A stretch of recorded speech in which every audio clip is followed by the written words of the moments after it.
Hello friends, welcome back to DLS news. तो आज तारीख 13 मार्च 2022, दिन संडे रविवार, हिंदी तिथि फाल्गुन मास शुक्ल पक्ष 10वीं। और आइए बात करते हैं आज के मुख्य समाचार और टुडे ब्रेकिंग न्यूज के अपडेट वीडियो में नजर डालते हैं देश भर की तमाम बड़ी खबरों पर। पीएम मोदी ने खेल महाकुंभ 2022 का आगाज करते हुए कहा कि मुझे देश की युवा शक्ति पर भरोसा है। दरअसल पीएम मोदी गुजरात के दौरे पर दूसरे दिन भी रहे और दहेगाम में उन्होंने रोड शो किया। राष्ट्रीय रक्षा यूनिवर्सिटी को भी देश को समर्पित किया। रक्षा शक्ति यूनिवर्सिटी की इमारत का उद्घाटन करते हुए मोदी ने कहा कि कोरोना काल में हमने पुलिस का मानवीय रूप भी देखा। वहीं 11वें खेल महाकुंभ का भी पीएम मोदी ने उद्घाटन किया और बोले कि खेल जगत में भी भाई भतीजावाद हावी था, लेकिन अब धीरे धीरे खत्म हो रहा। पीएम मोदी ने युवाओं को सलाह दी कि सफलता के लिए कभी कोई शॉर्टकट मत खोजिएगा। तो आखिरकार विधानसभा चुनाव की जीत के बाद पीएम मोदी ने गुजरात विधानसभा चुनाव प्रचार का भी शंखनाद कर दिया है। आम आदमी पार्टी ने भी तिरंगा यात्रा की घोषणा की है। अगली बड़ी खबर देखिए दोस्तों, नौकरी पेशा लोगों को बड़ा झटका लगा है। अब पीएफ पर आपको कम ब्याज मिलेगा। दरअसल देश भर के 5 करोड़ से भी ज्यादा पीएफ खाताधारकों के लिए एक बुरी खबर है। 45 साल के इतिहास में अब आपको पीएफ पर सबसे कम ब्याज मिलेगा।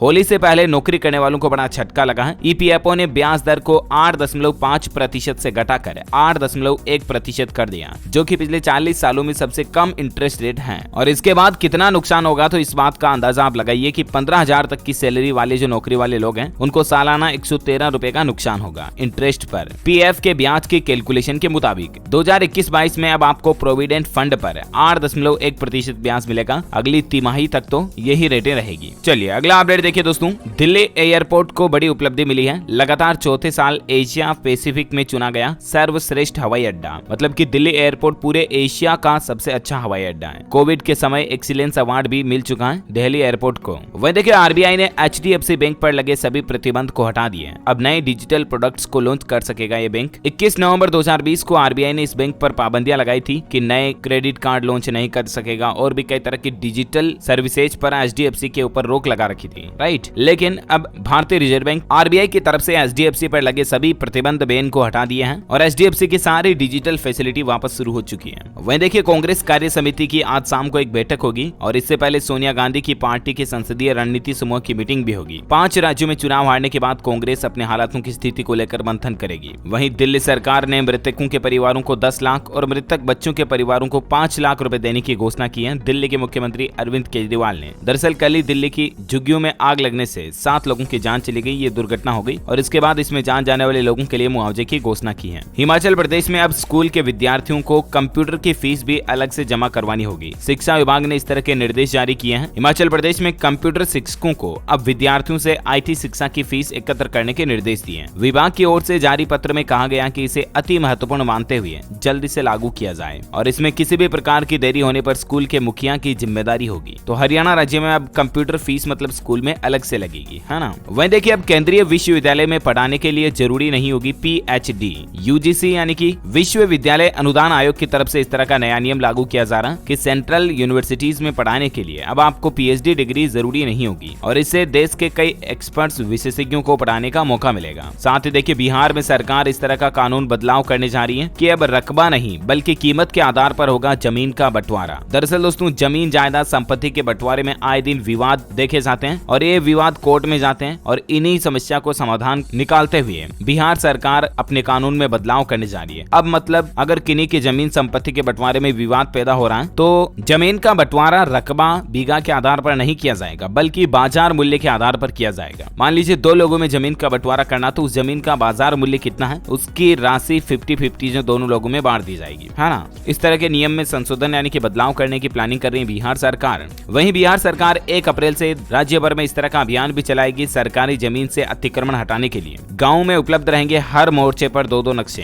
दरअसल बिहार राज्य में 1 अप्रैल से सभी जिलों में सरकारी जमीन के अतिक्रमण हटाए जाएंगे, बुलडोजर चलाए जाएंगे। इसके लिए सरकार सभी जिलों को 10-10 लाख रुपए का बजट भी देगी। वहीं अब राज्य के बाहर रहने वाले व्यक्ति जमीन के सर्वे से सीधे ऑनलाइन भी जुड़ सकते हैं। तो ये बिहार गवर्नमेंट की नई प्लानिंग है। अच्छा वहीं टेक्नोलॉजी पर बड़ी खबर देखिए दोस्तों, दुनिया के सबसे ज्यादा बिकने वाले स्मार्टफोन टॉप 10 में iPhone 12 को सबसे ज्यादा लोगों ने खरीदा। वहीं लो बजट फोन में सैमसंग गैलेक्सी A12 आगे रहा। अच्छा साथ ही देखिए भारत सरकार ने जनगणना संबंधित नियमों में बदलाव किया है। नागरिक ऑनलाइन माध्यमों से दे सकेंगे जानकारी, क्योंकि दोस्तों भारत एक लोकतांत्रिक देश है और देश की जनसंख्या को ज्ञात करने के लिए हर 10 साल में सरकार एक बार जनगणना सेंसस करती है, राइट। भारत में पहली बार जनगणना साल 1951 में हुई थी और इसके मुताबिक साल 2021 में भी की जनगणना होनी थी, लेकिन कोरोना के चलते इसको कैंसिल कर दिया गया। अब सरकार जो है जनगणना को ऑनलाइन सिस्टम पर इम्प्लीमेंट करने जा रही है, जिससे कि नागरिक आगामी जनगणना में ऑनलाइन माध्यम से अपनी पूर्ण जानकारी दे सकेंगे, है ना। और वहीं अगला अपडेट देखिए, राजस्थान सरकार ने पशुपालकों को बड़ा तोहफा दिया। 2 रुपए से बढ़ाकर 5 रुपए प्रति लीटर कर दिया है दुग्ध उत्पादक किसानों का अनुदान। राजस्थान के मुख्यमंत्री अशोक गहलोत सरकार का कहना है कि पशुपालकों को लाभान्वित करने के लिए सरकार ने दूध पर मिलने वाली अनुदान की राशि को बढ़ा दिया। अब 2 रुपए के बजाय 5 रुपए प्रति लीटर मिलेगी। दूध पर अनुदान की राशि, जो किसान भाई लोग दूध बेचते हैं ना डेयरी पर, उनको अब 5 रुपए प्रति लीटर राज्य सरकार की तरफ से भी फायदा दिया जाएगा। बजट में भी सीएम ने इस बात की घोषणा की थी। अच्छा, वहीं देखिए दोस्तों, दिल्ली हाईकोर्ट ने एक बड़ा आदेश दिया कि बीमार पत्नी का इलाज न कराना अमानवीय अपराध है। और एक ऐसे ही केस की सुनवाई करते हुए दिल्ली हाईकोर्ट ने पति को महिला का इलाज कराने के लिए 1 लाख रुपए देने का आदेश भी दिया। खेल समाचार पर बड़ी खबर आ रही, भारत ने वेस्ट इंडीज को 155 रन से हराया। महिला क्रिकेट वर्ल्ड कप में वेस्ट इंडीज के खिलाफ लगातार ये 7वीं जीत रही है भारत की, और इस जीत के मैच में Smriti Mandhana player of the match रही। वहीं भारत वर्सेस श्रीलंका के बीच जो दूसरा टेस्ट मैच की सीरीज चल रही है, उसमें भी पहले दिन 16 विकेट गिरे। स्टंप्स तक श्रीलंका 86/6 पर रही। टीम इंडिया से 166 रन पीछे चल रही है। और इस मैच का एक अमेजिंग मोमेंट देखने को ये मिला, देखिए आप, अय्यर ने स्टेडियम पार करा दिया 6 लगाकर, छक्का लगाकर गेंद को स्टेडियम से ही बाहर भेज दिया। मुश्किल पिच पर बनाए 92 run. Out of the park चली गई श्रेयस अय्यर की बॉल, सिक्सर में इतना तेज छक्का लगाया, अमेजिंग राइट। अच्छा, पेंशन को लेकर सरकार ने एक बड़ा आदेश दिया कि अब पेमेंट में देरी होने पर ब्याज भी देगी सरकार। जी हाँ, कर्मचारी भविष्य निधि संगठन ईपीएफओ की तरफ से जो पीएफ पर ब्याज दरें घटाई, एक फैसला तो ये लिया। और एक अपडेट ये भी आ रहा कि पीएफ वगैरह की या किसी भी तरह की पेंशन अब अगर आपको देरी से मिलती है ना, कई बार होता है ना दोस्तों की पेंशन लेट आती है, या कई बार 2 महीनों की पेंशन एक साथ आती है, तो इस तरह से पेंशन अगर अब आपके बैंक खाते में लेट आती है तो उस पर सरकार जितने दिन लेट आएगी उतने दिन का ब्याज भी देगी। ये सरकार की तरफ से एक नया आदेश जारी किया गया है। वही देखिए दोस्तों, रूस यूक्रेन के मसले के बीच बड़ी खबर आ रही है। रूसी सेना यूक्रेन की राजधानी कीव की तरफ बढ़ रही है। हवाई हमले तेज हो चुके हैं। 810 मिसाइलें भी दागी कल ही। लगातार 17 दिन हो चुके हैं रूस और यूक्रेन के बीच चल रहे हमले को, और पश्चिमी देशों के प्रतिबंध से बौखलाया रूस। आसमान में इंटरनेशनल स्पेस स्टेशन को तबाह करने की भी धमकी दी है। जानकारी के लिए बता दो दोस्तों, अमेरिका और रूस दोनों की पार्टनरशिप है। जो इंटरनेशनल स्पेस स्टेशन है ना, ISS, उसमें दोनों का 50-50 इन्वेस्टमेंट है, दोनों की 50-50 देखरेख रहती है। और ऐसे में रूस का कहना है कि अमेरिका जो रूस पर हाल ही में कई तरह के प्रतिबंध लगाए, तो रूस का कहना है कि हम ISS इंटरनेशनल स्पेस स्टेशन को नष्ट कर देंगे। पश्चिमी देशों के खिलाफ पुतिन का इंटेलेक्चुअल प्रॉपर्टी वॉर भी देखने को मिला। अब किसी भी देश की बौद्धिक संपदा की नकल करने की छूट है, इसके लिए पायरेसी को कानूनी मंजूरी दे दी गई है। वहीं रूस के उप प्रधानमंत्री ने हरदीप पुरी से बातचीत की, तेल और गैस सेक्टर में निवेश को बढ़ाने का न्योता भी दिया। रूस के उप प्रधानमंत्री ने हमारे भारत के पेट्रोलियम मंत्री हरदीप सिंह पुरी के साथ बातचीत की, और उन्होंने भारत को तेल और गैस सेक्टर में निवेश बढ़ाने का न्योता दिया। वहीं देखिए, अमेरिकी राष्ट्रपति जो बाइडेन ने एक बड़ा बयान दिया, कहा कि अगर हम जवाब देंगे तो दुनिया में तीसरा विश्व युद्ध शुरू हो जाएगा। रूस को यह सख्त चेतावनी देते हुए अमेरिका ने कहा है। अच्छा, अगला अपडेट देखिए, बिहार और उत्तराखंड में गंगा नदी का पानी अब साफ होने लगा, नहाने लायक रह चुका है। BOD में कमी से सुधरी गुणवत्ता। BOD मतलब बायोलॉजिकल ऑक्सीजन डिमांड, जैविक ऑक्सीजन मांग में कमी के कारण यहाँ का पानी अब साफ हो रहा। अच्छा, बिहार सरकार इस तरह की नई टेक्नोलॉजी लेकर आई है कि बिहार में जो अब सरकारी नलकूप वगैरह है ना, वो अब मोबाइल से ही बंद और चालू हो जाएंगे। सारी जानकारियां अधिकारियों को बैठे बैठे ही मिलेगी। अब फालतू चालू नहीं रह पाएंगे नलकूप वगैरह, क्योंकि मोबाइल से ही ऑन ऑफ हो जाएंगे, है ना। वह देखिए दोस्तों, इंडियन रेलवे का बड़ा अपडेट, सफर के दौरान सिर्फ 30 मिनट में डिलीवर होगा खाना। रेल रेस्टोरेंट सीट पर उपलब्ध करा रहा पौष्टिक और स्वादिष्ट भोजन। चलती ट्रेन में अब सिर्फ टॉप रेस्टोरेंट के भोजन ही नहीं, बल्कि रेल यात्रियों की फिटनेस और उनकी बीमारी को ध्यान में रखते हुए उनकी सीटों पर कस्टमाइज्ड फूड भी मिल रहे हैं। यानी कि मान लीजिए अगर आपको मोटापे की बीमारी है तो आपको जंक फूड वगैरह नहीं चाहिए, दूसरा खाना चाहिए तो दूसरा खाना मिल जाएगा। अगर आपको डायबिटीज है तो मीठा खाना नहीं चाहिए तो दूसरा सिंपल खाना मिल जाएगा। इस तरह की फैसिलिटी भी रेलवे की सीट पर चलती ट्रेन में अब आपको मिलेगी,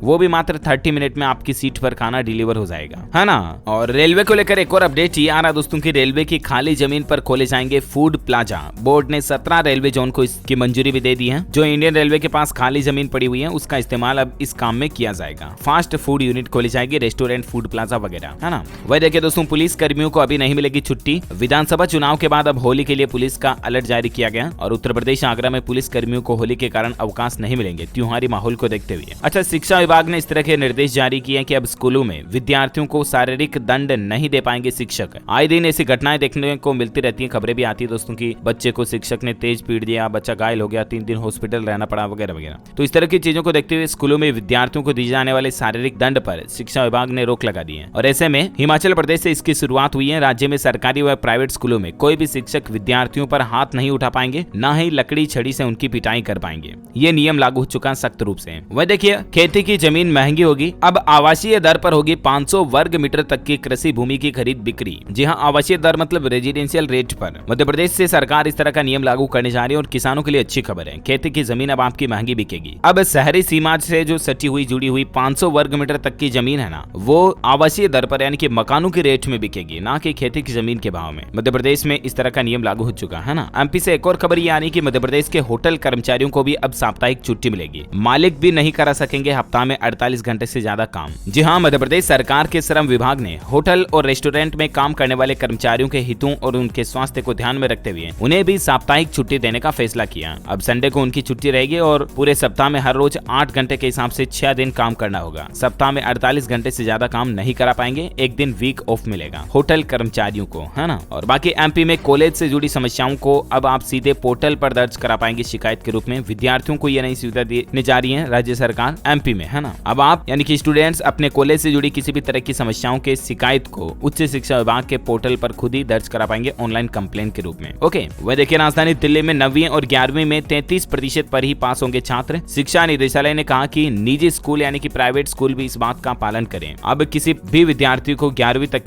9वीं और 11वीं में स्पेशली 33% मार्क्स यानी कि 33% नंबर भी आ गए ना, तो भी उसको पास माना जाएगा। और इसके अलावा अगली कक्षा में भेजने के लिए स्कूल अधिकतम 15 अंकों का ग्रेस मार्क्स भी दे पाएंगे, ग्रेस अंक भी दे पाएंगे। ये नियम दिल्ली में लागू होने जा रहा। अच्छा, वह देखिए, भारतीय स्टेट बैंक एसबीआई के कस्टमर्स के लिए गुड न्यूज है। बैंक ने बढ़ाई फिक्स डिपॉजिट पर ब्याज दरें। जी हाँ, भारतीय स्टेट बैंक ने करोड़ों कस्टमर्स के लिए एक बड़ा अच्छा फैसला लिया। 2 करोड़ रुपए या उससे अधिक के अपने बल्क टर्म डिपॉजिट पर ब्याज दरों को बढ़ा दिया। 0.20 से 0.50% तक की बढ़ोतरी इजाफा किया। और अभी नई रेटें क्या हैं, जिनकी डिटेल्स भी आप स्क्रीन पर देख सकते हैं, जो कि 10 मार्च 2022 से ही लागू हो चुकी है। ओके, वही देखिए, मेगा फूड पार्क में 12,000 लोगों को मिलेगा रोजगार। पंजाब हिमाचल में सब्जियां फल पहुंचाए जा सकेंगे। खाद्य प्रसंस्करण उद्योग मंत्रालय की विशेष सचिव अनीता प्रवीण ने शुक्रवार को बड़े औद्योगिक क्षेत्र में निर्मित मेगा फूड पार्क का निरीक्षण किया और यहां पर 12,000 लोगों को रोजगार भी मिलेगा। हरियाणा सोनीपत से अपडेट आ रहा है। साथ ही देखिए, बाबा रामदेव की कंपनी रुचि सोया 24 मार्च को पेश करेगी एफपीओ। पब्लिक से 4300 करोड़ रुपए जुटाने की योजना है। अगर आप भी इन्वेस्टमेंट वगैरह करने की प्लानिंग कर रहे हैं तो 24 मार्च को बाबा रामदेव की रुचि सोया कंपनी में इन्वेस्ट कर सकते हैं। अच्छा, वहीं देखिए, नेपाल के प्रधानमंत्री ने ऑपरेशन गंगा को सराहा है और यूक्रेन में फंसे अपने नागरिकों की निकासी के लिए पीएम मोदी का आभार जताया और धन्यवाद भी दिया। मतलब ऑपरेशन गंगा के तहत भारत सरकार ने सिर्फ भारतीय नागरिकों को ही नहीं निकाला बल्कि नेपाल के नागरिकों को भी निकाला और इसके लिए नेपाल सरकार ने भारत सरकार का धन्यवाद अदा किया। और चलिए अब फटाफट से आज के ताजा मौसम अपडेट देख लेते हैं। देखिए, स्काईमेट वेदर की रिपोर्ट के मुताबिक आज संपूर्ण भारत का 13 मार्च 2022 का मौसम पूर्वानुमान आखिर क्या कहता है, तो आपको बता दूं, अगले 24 घंटों के दौरान दक्षिण मध्य महाराष्ट्र के कुछ हिस्सों में, दक्षिण कोंकण, गोवा, उत्तरी आंतरिक कर्नाटक और जम्मू कश्मीर के अलग अलग हिस्सों में हल्की बारिश हो सकती है। वहीं अगले 2 दिनों के दौरान गुजरात के कुछ हिस्सों में लू की स्थिति भी बनी रह सकती है। मध्यम गति से चलने वाली उत्तर पश्चिमी हवाएं 2 से 3 दिनों के दौरान भारत के गंगा के मैदानी इलाकों में जारी रहेगी। ओके, तो ये रहा आज का वेदर न्यूज अलर्ट और फटाफट से कुछ एजुकेशनल खबरें देख लेते हैं। देखिए दोस्तों, खाली सीटें भरने के लिए नीट पीजी कट ऑफ में 15% कम करने के आदेश दिए हैं। स्वास्थ्य मंत्रालय की तरफ से बड़ा फैसला लिया गया। राष्ट्रीय परीक्षा बोर्ड एनबीई को नीट स्नातकोत्तर नीट पीजी 2021 के लिए सभी श्रेणियों में कट ऑफ को 15% कम किए जाने का आदेश दिया और इससे मतलब कई सारे ऐसे स्टूडेंट्स को फायदा मिलेगा जिनका सिलेक्शन नहीं हुआ था, वो भी अब पास माने जाएंगे, है ना। वह देखिए, 1 से 5वीं तक के सभी छात्र अब जाएंगे स्कूल। कोरोना के घटते केसों के बीच शिक्षा विभाग ने फैसला लिया, उत्तराखंड में अब वापस स्कूल खुलने जा रहे हैं। अच्छा, वहीं देखिए और एक अपडेट कि इस राज्य में भी खुलेंगे एलकेजी यूकेजी के स्कूल। 14 मार्च से क्लासेस शुरू हो जाएगी। पंडुचेरी के गृह विभाग और शिक्षा मंत्रालय की तरफ से भी ये फैसला लिया गया है। साथ ही मध्य प्रदेश बोर्ड एग्जाम में छात्रों को मिलेंगे बोनस नंबर। किन किन विषयों में राहत मिलेगी, तो आपको बता दूं, बोर्ड परीक्षाएं शनिवार को 12वीं के संस्कृत प्रश्न पत्र के साथ खत्म हुई और इस बार माध्यमिक शिक्षा मंडल छात्रों को बोनस अंक देगा क्योंकि करीब 6 प्रश्न पत्र ऐसे हैं जिनमें भाषा की गलती पाई गई है, तो छात्रों के रिजल्ट में उन क्वेश्चन के बोनस अंक मिल जाएंगे, है ना। वह देखिए दोस्तों, AICTE सीमेट एग्जाम पर खबर आ रही है। 2022 के परीक्षाओं की तारीखों का ऐलान हो चुका है। 18 मार्च तक आप आवेदन कर पाएंगे और एग्जाम जो है CMAT common management admission test 2022 परीक्षा 9 अप्रैल को दोपहर 3 बजे से शाम 6 बजे तक आयोजित होगी। साथ ही हरियाणा बोर्ड की 10वीं और 12वीं की वार्षिक परीक्षाओं के लिए प्रायोगिक परीक्षा की तिथि भी जारी हो चुकी है। जानकारी आप bseh.org.in पोर्टल पर चेक कर लीजिएगा। वह देखिए, 2 साल बाद ऑफलाइन परीक्षा देंगे कॉलेज के विद्यार्थी। कोविड गाइडलाइन का पालन करेंगे। विश्वविद्यालय की वेबसाइट से 15 मार्च से प्रवेश पत्र भी डाउनलोड कर पाएंगे। छत्तीसगढ़ राज्य में MA, MCOM, MSc वगैरह इसके प्राइवेट स्टूडेंट्स जिसकी परीक्षाएं 1 अप्रैल से शुरू होने जा रही है। साथ ही देखिए राजस्थान रीट पर बड़ी खबर आ रही, कैबिनेट की बैठक में रीट पर बड़ा फैसला हुआ। अब टीचर बनाने के लिए देनी होगी परीक्षा। जी हाँ, अब रीट की वैधता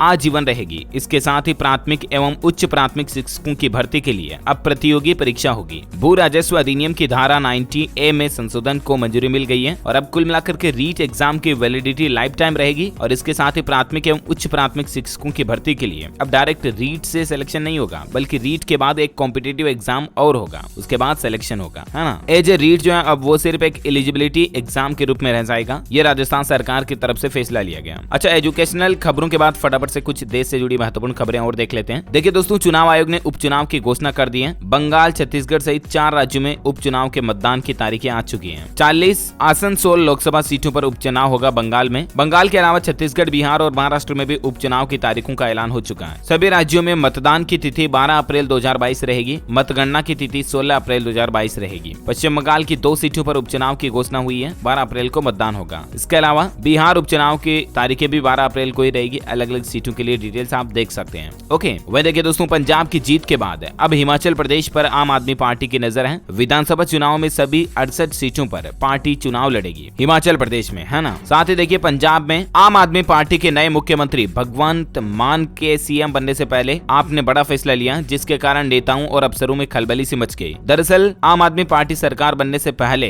दिल्ली के सीएम केजरीवाल ने घोषणा की कि पंजाब के सभी पूर्व मंत्रियों और विधायकों की सुरक्षा वापस ली जाएगी। साथ ही दिल्ली वालों के लिए अच्छी खबर आ रही कि घर होने पर भी अब आप DDA यानी कि दिल्ली डेवलपमेंट अथॉरिटी में फ्लैट के लिए आवेदन कर पाएंगे। दिल्ली में अपने घर का सपना देखने वालों के लिए दिल्ली विकास प्राधिकरण के नियमों में बदलाव किया गया और अब वे लोग भी फ्लैट के लिए आवेदन कर पाएंगे जिनके पास ऑलरेडी दिल्ली में कोई घर या संपत्ति है। पहले ऐसे लोग फ्लैट के लिए आवेदन नहीं कर पाते थे, लेकिन अब वे लोग भी कर पाएंगे, है ना। लेकिन इसके लिए नियम होगा कि संपत्ति जो है वो 67 वर्ग मीटर से ज्यादा बड़ी नहीं होनी चाहिए। साथ ही देखिए 14 मार्च से शुरू होगा बजट सत्र का दूसरा चरण। अब 11 बजे से ही होगा सेशन। जी हाँ, संसद के बजट सत्र का दूसरा चरण सोमवार 14 मार्च 2022 को फिर से शुरू होगा। अच्छा, अगला अपडेट देखिए, अब डीजल मुक्त होगी दिल्ली मंडल की रेल। इन 2 रेल खंडों पर बिजली इंजन से ट्रेन चलाने की अनुमति मिल चुकी है। कौन कौन से पर डिटेल्स आप देख सकते हैं। साथ ही खबर आ रही दोस्तों कि अब देश में 50 किलोमीटर प्रतिदिन की रफ्तार से सड़कें बनेगी। देश के सड़क परिवहन एवं राजमार्ग मंत्री नितिन गडकरी की तरफ से NHAI यानी कि national highway authority of India के अधिकारियों को यह निर्देश दिया है कि देश में रोजाना 50 किलोमीटर कम से कम सड़क बनानी ही बनानी है, ताकि देश में सड़कों का विकास तेजी से बढ़ सके, है ना। वह देखिए दोस्तों, रूस ने इंस्टाग्राम पर भी एक्शन लिया और यूक्रेन से युद्ध के बीच इंस्टाग्राम के एक्सेस को खत्म कर दिया। रूसी सैनिकों के खिलाफ हिंसा फैलाने का आरोप लगाया गया। साथ ही बिहार सरकार एक नई टेक्नोलॉजी ला रही है। नई तकनीक से बिहार में बाढ़ की तबाही रोकने की तैयारी चल रही है। मंत्री संजय झा बोले कि 6 बाढ़ प्रक्षेत्र का चयन किया गया। दरअसल दोस्तों, बिहार, केरल वगैरह कुछ राज्य ऐसे हैं जहां पर हर साल बाढ़ आती है, बहुत भयंकर, और कई लोग मारे जाते हैं, जान माल का काफी ज्यादा भी नुकसान होता है। और ऐसे में बिहार में हर साल आने वाली बाढ़ से समाधान पाने के लिए जल संसाधन विभाग इस साल प्रयोग के तौर पर हर बाढ़ क्षेत्र में कम से कम एक योजना में एक नई टेक्नोलॉजी अपनाएगा।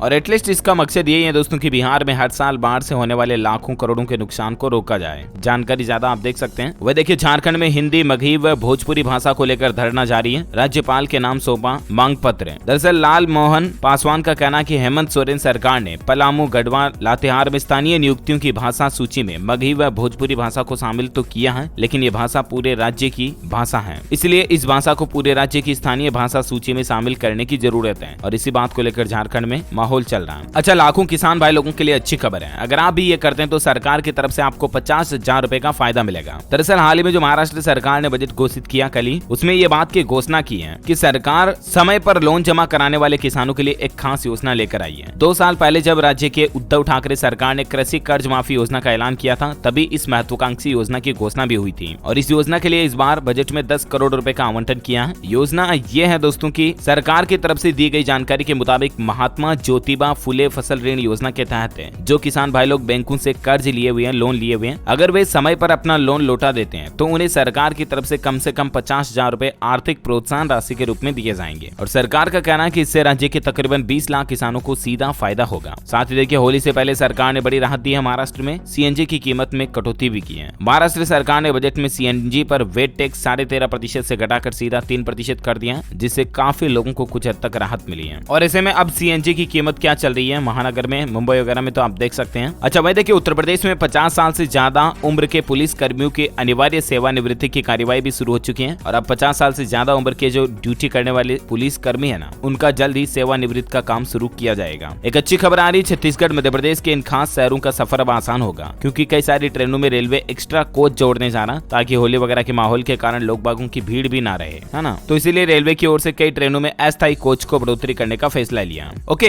अगला अपडेट देखिए दोस्तों, महाराष्ट्र में अब आपको पासपोर्ट वेरिफिकेशन के लिए थाने जाने की जरूरत नहीं पड़ेगी। मुंबई पुलिस कमिश्नर संजय पांडे की तरफ से ट्वीट करके भी ये बात की जानकारी दी गई है। महाराष्ट्र में लोगों को पासपोर्ट वेरिफिकेशन के लिए पुलिस स्टेशन जाना नहीं पड़ेगा। वह देखिए, जेल में ही मनेगी लालू यादव की होली। झारखंड हाईकोर्ट में जमानत याचिका पर अब 1 अप्रैल को होगी सुनवाई। साथ ही देश के सड़क परिवहन मंत्री नितिन गडकरी ने कहा कि भारत में 6 महीने में बनने शुरू हो जाएंगे फ्लेक्स फ्यूल वाहन। फ्लेक्स फ्यूल वाहन ऐसे वाहन होंगे दोस्तों जिनमें फ्लेक्स फ्यूल इंजन एक तरह से इंटरनल कंबंशन इंजन ही होता है, जो कि एक से ज्यादा टाइप के फ्यूल से चल सकता है। यानी कि ऐसे वाहन जो पेट्रोल डीजल किसी एक से नहीं बल्कि पेट्रोल से भी चल पाएंगे, डीजल से भी चल पाएंगे, इथेनॉल और मेथेनॉल के मिश्रण वाले फ्यूल से भी चल पाएंगे। इस तरह का मल्टी टाइप का इंजन आएगा अब वाहनों में। वह देखिए, भारतीय रिजर्व बैंक आरबीआई ने एफडी के नियम बदल दिए हैं। आरबीआई का कहना है दोस्तों कि अगर आपकी एफडी मैच्योर हो जाती है और उसके बाद भी आप अपनी एफडी के पैसे को क्लेम नहीं करते हो और पैसा अगर बैंक के पास पड़ा रहता है, तो आपको एफडी पर ब्याज का नुकसान उठाना पड़ सकता है। आरबीआई का कहना है कि अगर आपकी एफडी मैच्योरिटी के बाद भी आप क्लेम नहीं करते हो, तो वो राशि पर आपको एफडी के बराबर इंटरेस्ट नहीं मिलेगा,